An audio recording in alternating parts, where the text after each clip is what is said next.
Hi, everyone, and welcome to another episode of Relationship Success Support Hangouts.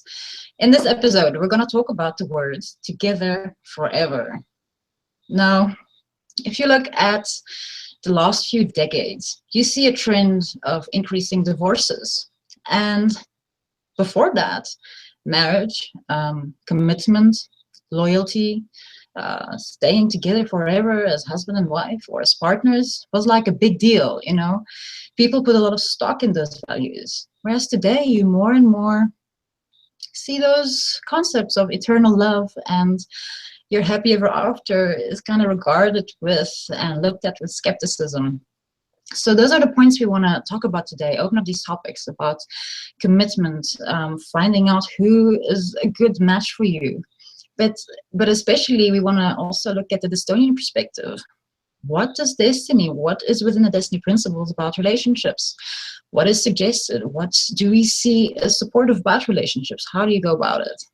All right, so today I have with me Anna Briggs Thompson she's actually from Denmark, but in Sweden at the moment.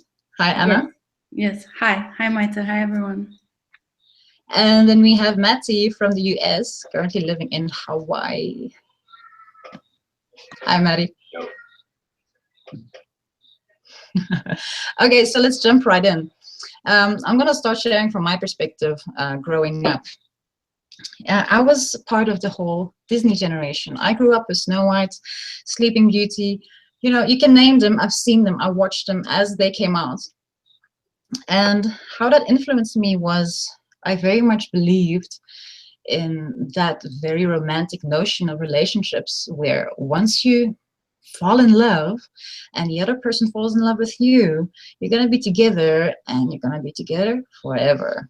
Like it's true love. And, you know, that might seem silly now, but that whole concept actually influenced me up to my teenage years, even into my 20s, where anytime even some of my friends would break up, I thought, you know, my heart would break. And I wanted to like step in and intervene and organize this whole meeting with them to get them back together. Because why on earth, if you found someone and you feel that way about each other, would you break up? I couldn't wrap my head around that. So at some point, people also told me like, knock it off. Why are you doing this? You know, and I had to look back and see, ooh, yeah, I have all these beliefs in me from growing up with Disney, but maybe that's not really how reality functions. I had to go and question all those things for me. So Anna, Matty, can you guys relate to this? Oh, yes, absolutely. And you know what I find really interesting in that context as well is that I grew up with a single parent. It wasn't so much because of my parents had split up. My father also died.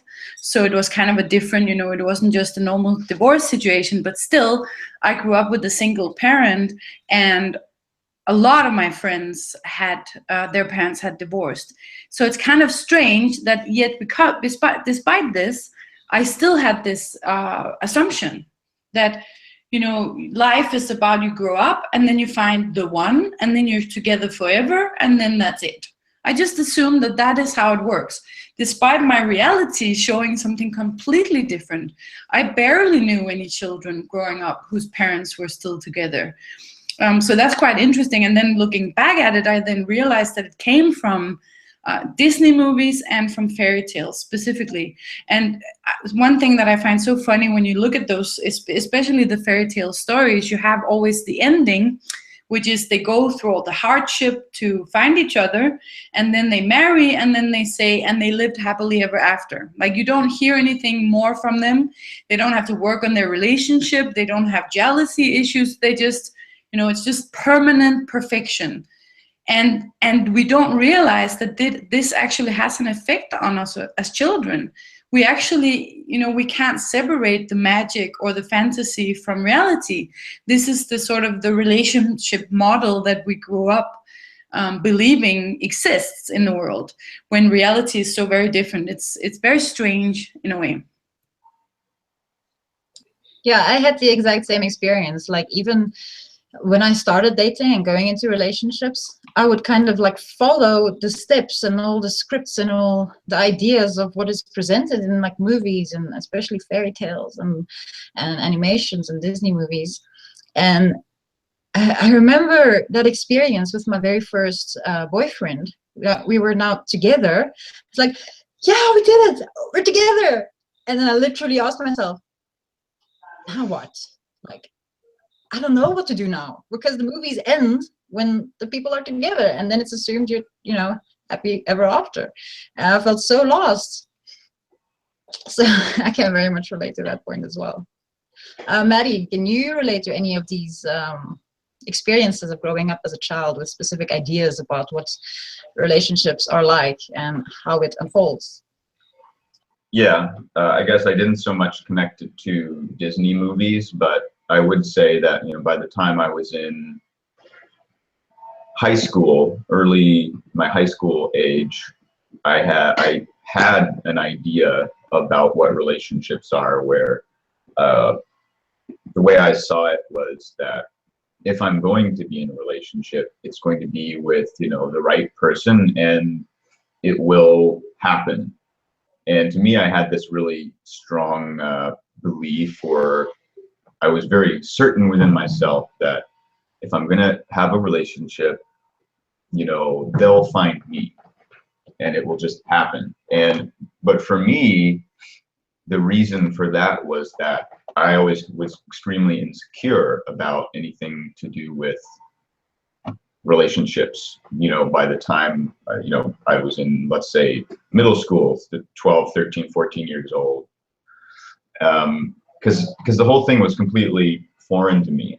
I didn't know, you know, I wasn't like naturally good with women at that age. I don't think they were naturally good with men at that age. I think no one's naturally good with each other, but it's like that's when I started seeing people, you know, having boyfriends and girlfriends. And so I looked at it, and, you know, all you have is what you see, and you assume, oh, you know, okay, so it's normal to have relationships, and these people look like they know what they're doing.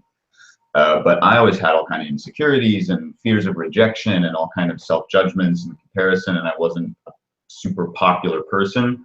So for me, what I decided within myself was that I have no interest in dating. I'm not going to date someone, especially if I'm not going to be with them for the rest of my life. Interestingly, that point itself within me wasn't so much based on the insecurities or anything. It was really based on within myself. I didn't see a point to dating.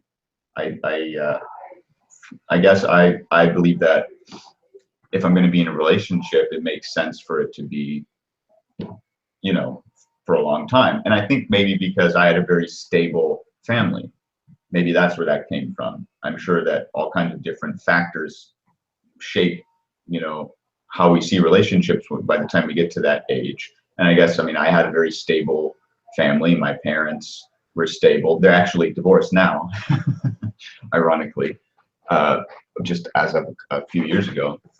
But yeah, I can relate to that from the perspective of, though I didn't see it as like a dreamy fantasy thing, like, oh, the one and happily ever after, I just had this idea that relationship equals, oh, okay, if it's meant to be, I will find the person, and then it will be, you know, forever, for the rest of my life. So yeah, I mean, I had the same idea, it just was a little bit different in terms of where it came from. It's funny because when you were mentioning that, I just realized that I don't know how it is in the rest of Europe, but I think it's kind of the same. We don't have a dating concept. So you don't have that like middle thing of like casually meeting someone and scoping them out for weeks or months. It's kind of like you go directly often you'll go directly to sex, and then to relationship, and then to marriage. You don't have that sort of middle period.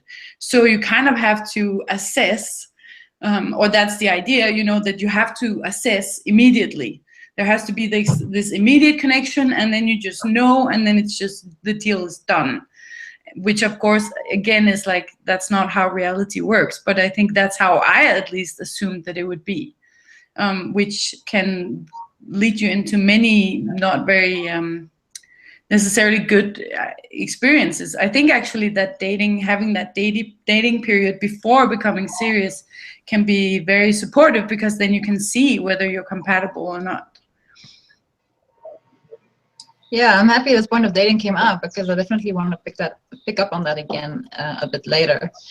For now, we have a comment from Yogan. He says, I was also having my beliefs, expectations, and desires taken from Disney movies and fairy tales. I was also influenced by New Age romances, which were like soulmates or twin flames, so like finding the one. So yeah, this seems to be quite a common topic. You know, we grow up with these concepts and ideas, and then we're thrown in the world and try and do the best we can. So at Destiny, this whole point of relationships was investigated and really looked at, like, okay, what is actually supportive about relationships? Is it supposed to be forever? How do you go about it if you want to create a relationship? What's the purpose? So both of you have had multiple agreement partners over time, right? Correct. I wouldn't say multiple, but several. Yeah, yeah. Actually, you guys were an item at some point, if I remember correctly. Yeah, for a brief period. Yeah. Okay, so my question to you guys is, when you first started looking at agreements, because that is the word that is used in Destiny when referring to relationships. I mean, it's still a relationship, but the word agreement is just a little more specific, so we know like how to approach a relationship. Who am I within a relationship?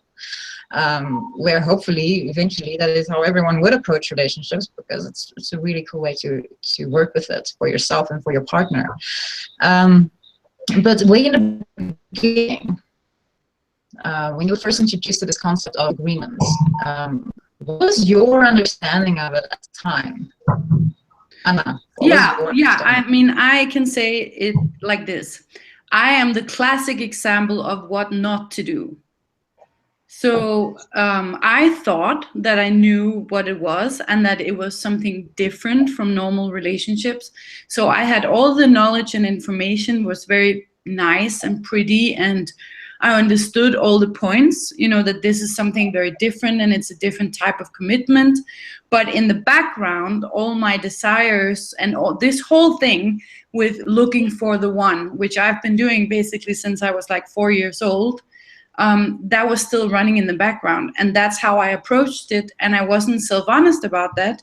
And so that was how I approached it. I was still looking for the one in my mind. Like Maddie was saying, the one that when you find them, it's like an equation that equates and then everything makes sense. And it's just like, exactly like we said with They Lived Happily Ever After, like it's already done.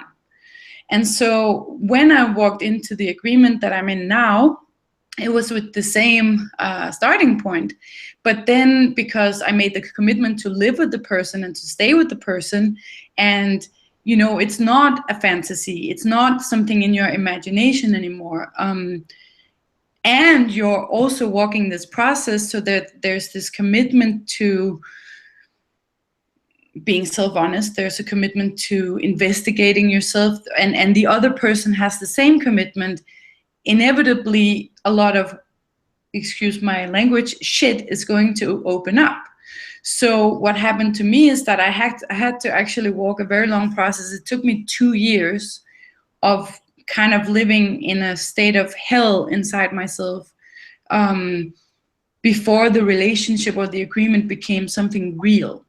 Because I had to first shed or deconstruct all of these beliefs and these desires from my mind, where it had an impact on how I interacted with my partner, how I communicated, how I saw them, what I expected from them, fears of them leaving me. All of this I had to let go of before I could actually make a commitment to the agreement. And then when I did that, it was something completely different from a normal relationship, even though the motions that we go through on a day-to-day basis are very similar. So, you know, also when people ask me if they want to go into agreements, this is what I say to them, you know, that it's very easy to think that we know what it is, and we think we want an agreement, but really what we want is still a normal relationship, or we want, for example, to find the one. And how was it for you, Maddie? What was your initial understanding or interpretation of an agreement?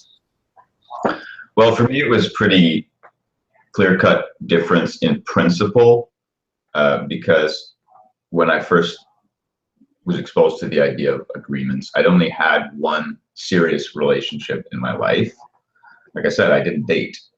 And actually, I had ended up finding the one. This was very interesting, where I didn't go out looking. They appeared one day and we hit it off, and we knew it was, you know, and we had all these points of relationship, right? So that lasted 1.5 years, and I ended up breaking up with the person because, like I said, I'd never been in a relationship seriously before. And so I had no idea what exists in me as behavior, as reactions, as emotions, as thoughts, as judgments, as all kinds of stuff in relation to a partner. And when that stuff started coming out after the, you know, warm and fuzzy period wore off, it got to a point where that was before I had any practical tools to support myself with. Thoughts, emotions, and feelings, those come out, and you believe that's who you are, and it becomes your behavior, and then there's the consequence of that. So it ended up getting to a point where I was struggling with the point of frustration and anger, and I ended up my partner was going to move out of a 2 different state, and I made the decision of not going with them, and so I broke up with them. And for me, that was the point where, and I'll get to the difference between agreements and relationships as I saw it in a moment, but just to set the stage, at the stage where I met this person, I was very much into spirituality and, you know, the whole soulmate thing and everything, and believing that it's meant to be, right? There's a plan here. Oh, I wouldn't be with this person if it wasn't meant to be. So for me, when I made the decision to end that relationship, it kind of was an interesting realization of the point of I can make my own decisions. So it kind of showed me that even if something seems to be meant to be, I have the freedom to make the decision of what I want and don't want, or can handle and can't handle. So for me, that was a moment where it kind of demolished that whole idea of soulmates and things meant to be and together forever, because I questioned that when such difficult experiences kept coming up in my relationship, and I didn't know what to do, how to handle them, where it's coming from. To me, the whole thing was a mess. Didn't make any sense. I didn't want to have anything to do with that anymore. So when I just heard of the point of agreements, where, you know, I've been applying self-honesty and writing self-forgiveness for some time, and I'd already established for myself that these are very effective tools to be able to make sense of my experience and my thoughts, my emotions, my feelings, etc. And I'd already done a lot of writing about this past relationship. And so the idea of going into a partnership where both are making an agreement to be self-honest, investigate, well, where are our individual experiences toward each other coming from, take responsibility for them, change ourselves. That to me just made more sense, because I was able to look back at my relationship and I saw that if I'd had these tools then, things would have been different. I would have been able to take responsibility for those reactions, those emotions, the desires, judgments, whatever. And so to me, that really made sense. However, I've had limited relationship experience. So I kind of, what I did looking back is I basically took that principle of what I understand as potentially what, you know, an agreement can be if both are equally effectively applying these tools And I, without really being aware of it, basically formed the idea that it will work if both agree to apply these principles, and that somehow this platform equals that it's going to work. So I didn't have that going around in my conscious mind, but that is what I actually believed. And later on, that ended up affecting my subsequent agreement experiences, until only in the recent few years did I really see and realize those underlying expectations and points. So initially, basically, I understood the principle that an agreement is what I would like, because I would much rather be able to give direction to emotional experiences than have them run wild, as in a normal relationship. But at the same time, I'd created a relationship point out of it where I believe that it's just a different, it became a different type of relationship. Yeah. Projected outcome and wanting it to work. And I didn't realize that I was doing that until getting into subsequent agreements and having things happen that I didn't anticipate. I guess I'll stick to that point for now, so we can kind of keep on track. Yeah, and for me, when I was first introduced to the concept of agreements, that point of staying together forever, like, I mean, this kind of part of walking agreements, in the sense, as Maddie said, you want to find or identify a person that you see a potential of walking with for the rest of your life, in the sense that you're here being serious about making a commitment to yourself and to the other person. It's not, you're not playing games. You're not just in it for the experience, because experiences are short-term. Experiences run out, experiences change. Whereas if you have a long-term outlook when you are looking for a partner, that whole point of experience becomes a lot less relevant, and you're able to ground how you're, getting to know a person and how you're looking at the whole relationship creation process. But yeah, at the same time, it was a bit of a, because I had just started investigating my own experience of, all my beliefs about, you stay together forever, and once you find someone, you're allowed to break up. So I had just started kind of like questioning those things and going like, okay, maybe I should not do that. And kind of one of those typical mistakes that's made, where you kind of jump to the polarity of, okay, then you should not be together forever. You should be able to be with anyone, and just make it a practical thing for a moment, and that's it. So when agreements was introduced, I was again like, so this quite a commitment, okay. But again, I didn't have any practical understanding of what that means. And the one point that I missed is that you're looking at assessing potential. You're not looking at absolute certainty. When you get to know a person, or even when you're looking at yourself and your own process, you see your own potential inside you to see this through, to walk this. But there's always that possibility that at some point you're gonna be faced with a part of yourself, and you're just not gonna wanna move through it. You're not gonna want to change, and you're only gonna create consequence. So in the same way for relationships, if that point exists for you, that point exists for another person as well. So there's never that certainty of anything, really. There's always possibility. There's always probability. There's always potential. There's never really that certainty. So that is where this is where I made kind of the mistake of going like a bit to the extreme of like, okay, if you start an agreement, you're in it for life, and you better not break up. Okay, so go ahead, Anna. No, it's just really interesting with what you're saying, because I'm realizing that it's actually completely in reverse. Because before, in reverse of how I had seen relationships, because before I had this desire and this idea of this together forever, but I had no idea what that would practically entail. You know, I never thought about like being stuck with someone for the rest of my life. It was just this, you never even go and imagine, okay, so what's that like? It's just like, you don't want to end up dying alone. And I remember one day as a child, I was like, I suddenly realized that, hey, but people don't die at the same time. So doesn't that mean that one of us eventually will end up alone, even though we're together until we grow old? So there is no together forever.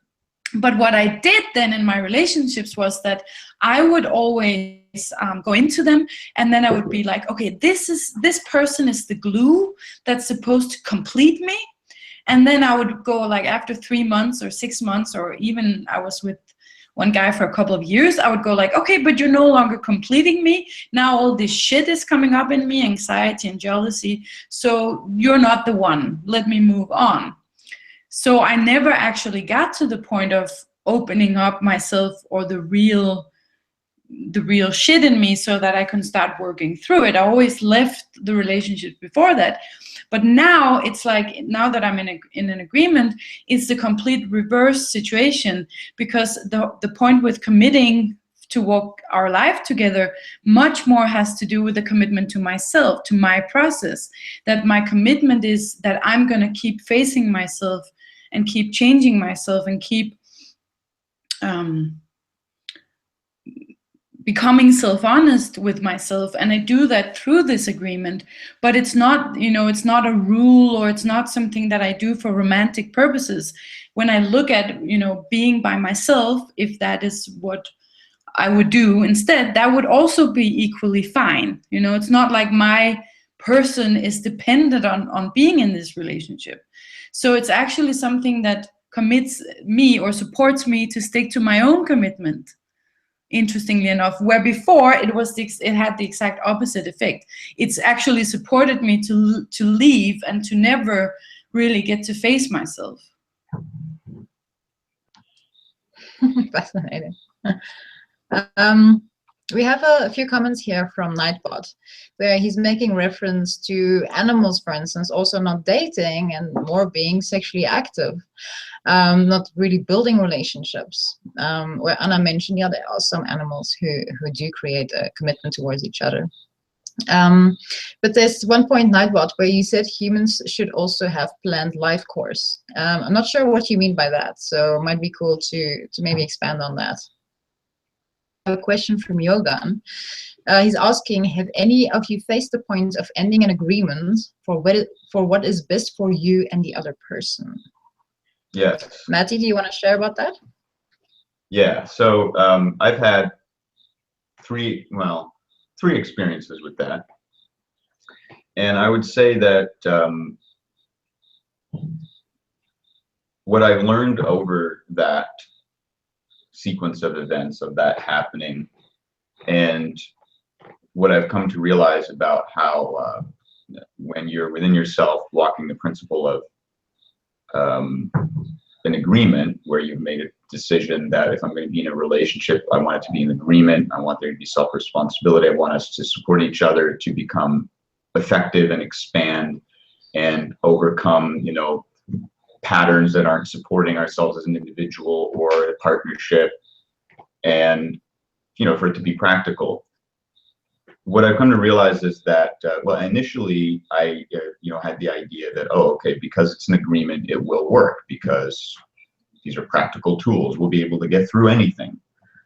When you look at relationships when they end, it's like we don't always learn from that ended relationship. When a consequence happens, when the conflict gets too much or whatever, and break up, with the relationship, you don't always reflect and be self-honest and investigate, who was I? What was the starting point and the basis of all my thoughts and behavior and decisions and actions toward my partner and within the relationship? And you rather just say, oh, okay, on to find the next person. Maybe they'll make me happy. Maybe they'll, have everything that I'm looking for. And you kind of just keep repeating that pattern. With an agreement, basically, initially, the first time I had an agreement and it ended, it was quite obvious that it was not practical to remain in the agreement because the emotional points were so extensive. And I realized that on my part, the point that I was working with, I'm not yet ready to take this on in a partnership living with someone. I need to, now that it's come up and this time spent with this person has given me the opportunity to see this in myself, now I need to go and work with that. Now that's the most practical point of self-responsibility.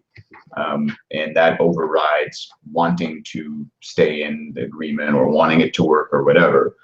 But you can't anticipate those points. And now this for me has happened a couple of times. And each time it's happened, yeah, initially it was very difficult to come to terms with, my last agreement was about 4 years, and we came to that same point. And initially it was very difficult because any form of expectation that you set for yourself, that's going to cause problems. And of course you're not being self-honest when you have an expectation based in some projected future outcome or desired outcome or something like that. So ultimately, when it gets to that point where that is an option on the table and you're considering, is it practical to remain in this partnership or is it more practical to end it? You can't blame yourself or blame the other person or blame agreements or blame the world. It's simply the fact that, as human beings, we can't always anticipate, with human beings with minds and with a whole entire personal history that's different from another person's. You can't anticipate how the points are going, what the dynamic is going to be in every single scenario that you experience with a person. So there comes a point where you have to assess things and make a decision. And it's not good or bad because, what? God's going to punish you? No, there's no morality about it. It's about being self-honest. Staying in an agreement with one person for your whole life doesn't make you a better person than someone who has 10 agreements, because we're all walking a different process. For me, what I came to realize, which is tough at first, is that I have particularly difficult programming to work with in relation to relationships. And I accept that. And basically what's more practical is if I can learn from that agreement experience, as long as I'm learning from it, as long as I'm taking responsibility to look at how I can use this experience of the agreement not working to work on myself more, then that's really the foundation of an agreement anyway, is your agreement with yourself and your application with yourself. So what I've come to realize is that it's kind of irrelevant to project any form of future outcome, because the only outcome that there ever is the outcome of every moment and every decision and every day. That's the only outcome that there is. There is no, just because there's a potential at the beginning of an agreement doesn't mean that that potential creates the agreement.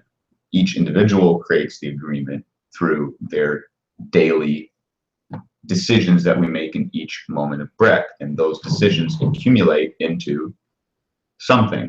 And if it happens to be that the accumulation is that of a consequence that becomes exceptionally difficult to work with, and the decision is to end the agreement, again, it's not good or bad. It's simply the reality of, doing what is best for you and the other person, from the starting point of looking at, what's the most practical way for each of us to move on and continue to live our lives. And so in response to your question,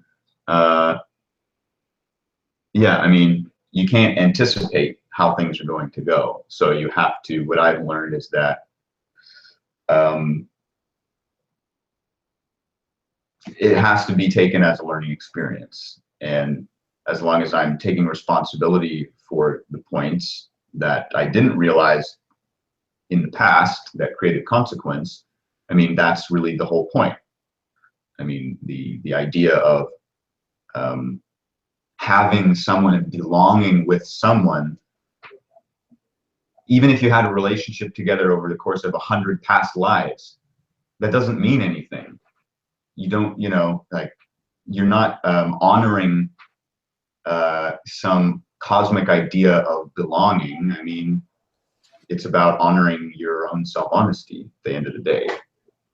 And that's an individual path that we all have to walk. And we can't compare ourselves. I can't compare myself to another, because what's the point of that? Then you're creating expectations based on something you don't even fully understand and see, you know, all the details and specifics of. So that would be my answer to your question, Jovan. Cool, thanks, yes, Maddie. I have faced that. Anna, do you want to add to that? Yeah, I'll just say that, look, even though I've been with my partner for 6-7 years and I'm pregnant, expecting our child, that to me doesn't mean anything either. I'm still completely open for the possibility that this might not be forever. Like, again, like I said before, it's like a completely different way to look at relationships. And the only way I can look at it this way, in a completely practical, commonsensical, realistic way, where it's about what is best for us, and now, of course, for our child as well, is because I have walked through it. And for me, it was not so much about whether it's right or wrong to be together. It was more like this whole emotional dependency. Like, that was my issue with it, was that when I looked at the relationship breaking up, it would be like so sad and so tragic, and I would be a failure, that I would have failed because I couldn't stand through it. And then also, oh no, then I will be so alone.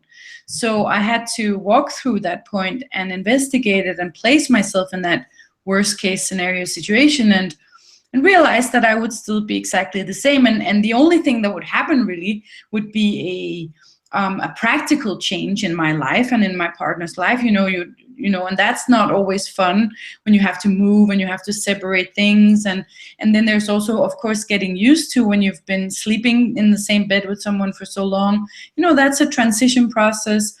But it's not, again, like Maddie also said, it's not wrong or right. And I think it's really important to get to that point, because otherwise I have in the past remained in a relationship just because I was afraid of what would happen if I left it. And that was the most horrible thing I've ever done to myself. So I think it's very important, whether you're already in an agreement or in a relationship, or whether you want to really work on deconstructing all those, both the desires and the expectations, but also the fears and the limitations in relationship to it. Because I was certainly naive walking into it, because I wanted it so much that I was kind of willing to deceive myself and pretend like I was more clear than I actually was on it. Well, thank you both for sharing your experiences with this point, because I have heard of couples and people in relationships, but also agreements, who have difficulty with this point, where that decision of the commitment is so strong within them, where they place so much value in that there's almost like a point where they don't allow themselves to even consider assessing the relationship, or looking at, does this work? Is this supporting us to be more? Is this supporting us to expand and be more specific and be more effective and be able to take more responsibility? Or is this agreement and the current relationship limiting us? And are we able to change the points that needs to be changed to make it effective?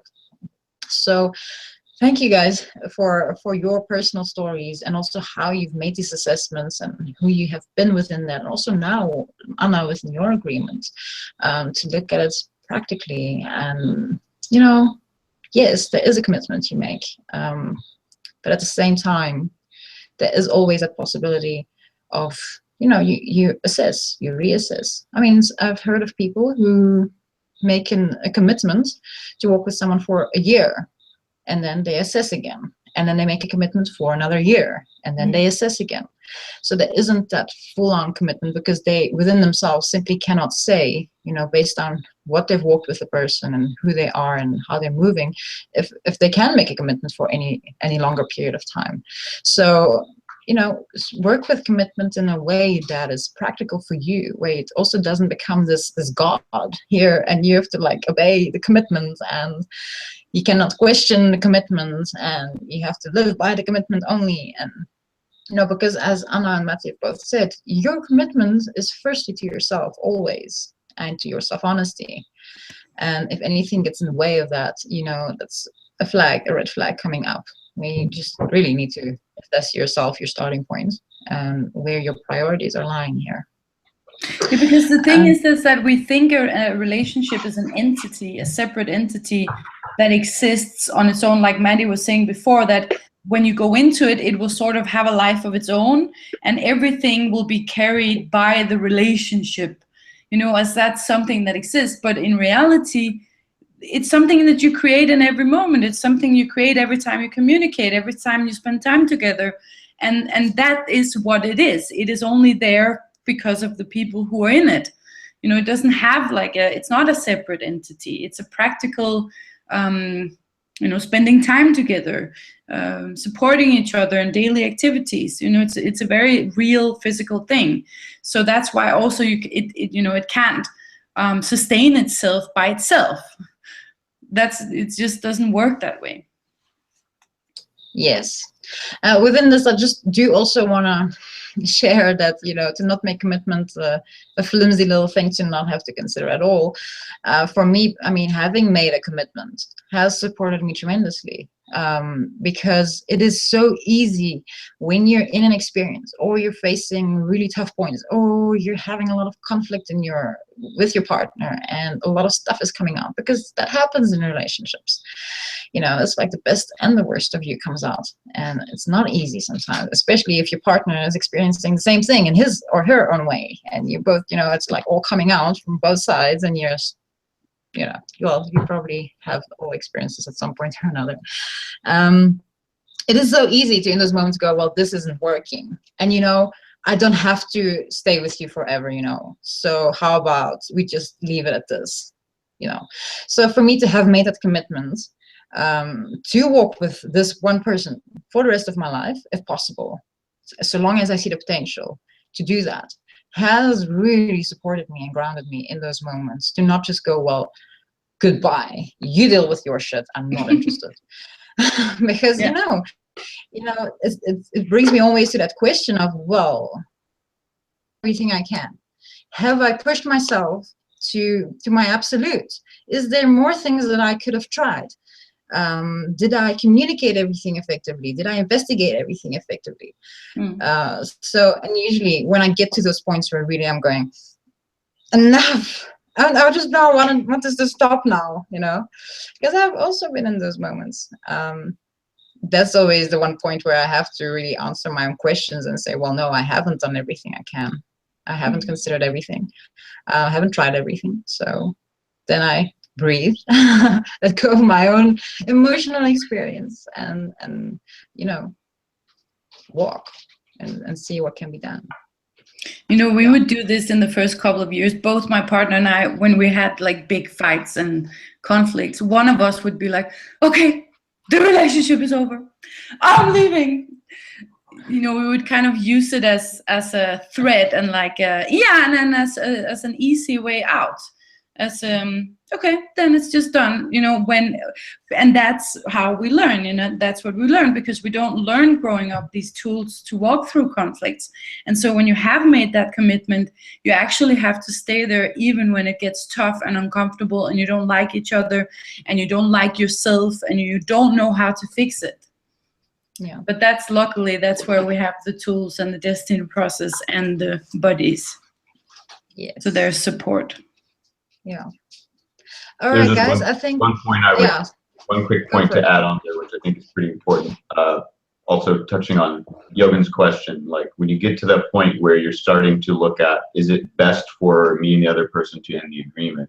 I would say an important point of self-honesty within that is whether, which helps to clarify if this is the correct, best decision, is, within yourself, is there a back door? The question to ask yourself would be, was I really committed to myself or to walking this, and changing myself within the points that I see within myself?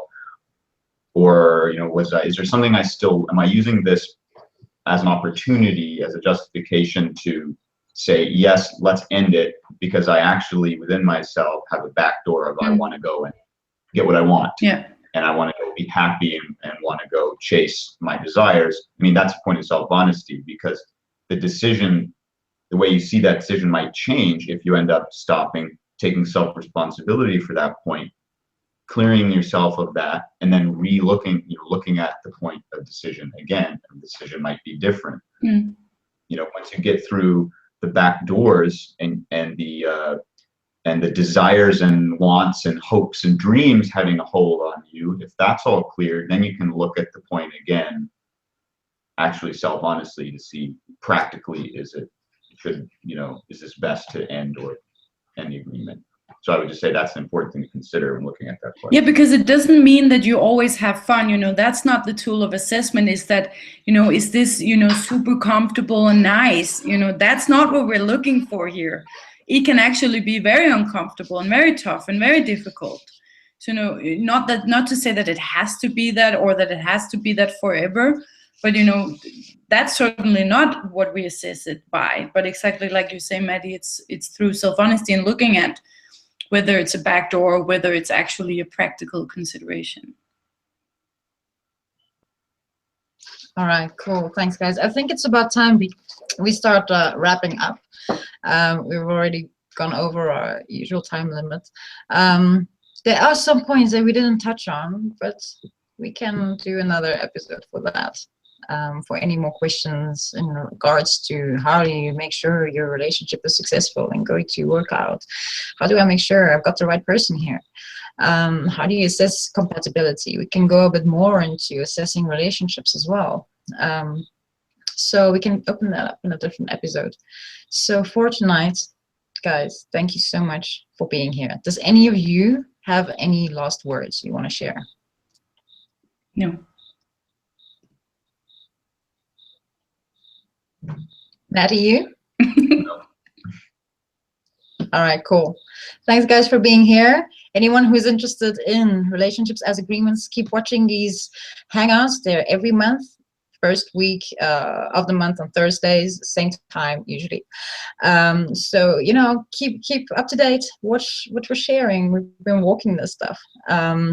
And you can also investigate on the Destiny website. You can sign up for DIP Lite, DIP Pro, and find out more about all of the principles, all of the tools we've been sharing about. If you have for yourself realized, I don't know how to work with relationships, I don't know what I'm supposed to do with it, then reach out. We're here. We'll support. Thanks, everyone, and have a good night, afternoon, or good morning. Bye.